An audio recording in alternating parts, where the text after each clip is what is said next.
Home minister సహాయ మంత్రి బండి సంజయ్ కొడుకు మైనర్ బాలికపై అత్యాచారం చేయడంపై ఇవాళ పిఠాపురం సిపిఐ పార్టీ నుంచి ఈ అత్యాచారాన్ని ఖండిస్తూ ఉన్నాం.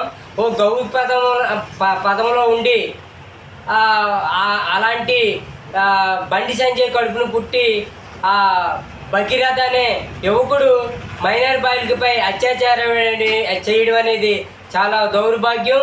ఎందుకంటే అతను ఒక గౌరవప్రదమైన పదవిలో ఉన్నాడు. అలాంటి గౌరవప్రదంలో ఉన్న మనిషి వాళ్ళ యొక్క పెంపకం అది ఎలా ఉండాలి? భారతదేశానికి ప్రతి యువతకి కూడా యువకులకి ఆదర్శంగా ఉండాలి. అలాంటిది పదవి ఉన్న అహంకారంతో ఇవాళ మైనర్ బాలికపై అత్యాచారం చేయడం జరిగింది.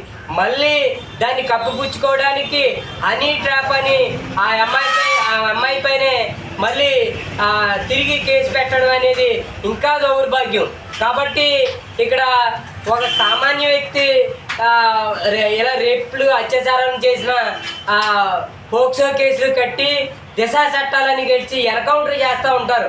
అదే ఇప్పుడు ఒక హోమ్ మినిస్టర్ కొడుకు అయినందున ఇవాళ అతన్ని కప్పిపుచ్చుతూ ఉన్నారు.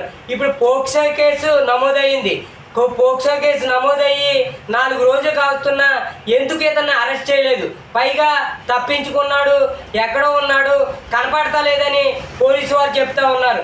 అదే సామాన్యుడు అయితే ఈ పాటికి ఎన్కౌంటర్ చేసి ఈ పోలీసు యంత్రాంగం ఒక హోమ్ మినిస్టర్ కొడుకుని ఎందుకు అరెస్ట్ చేయలేదని ఈ సందర్భంగా అడుగుతూ ఉన్నాం. అయితే పదవిలో ఉంటే అధికారంలో ఉంటే ఒక న్యాయం, సామాన్యుడికి ఒక న్యాయం అని అడుగుతూ ఉన్నాం. చట్టం అనేది అందరికీ సమానం అని చెప్తూ ఉన్నారు. కాబట్టి ఇక్కడ పదవిలో ఉన్నాడు కనుక ఒక హోమ్ మినిస్టర్ కొడుకు అయినందువల్ల ఇలా పోలీసు యంత్రాంగం దాచిపెడతా ఉంది.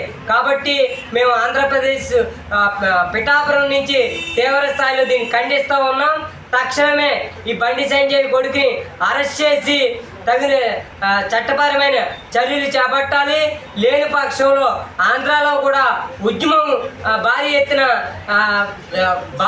చేపడతామని ఈ సందర్భంగా తెలియజేస్తా ఉన్నాం.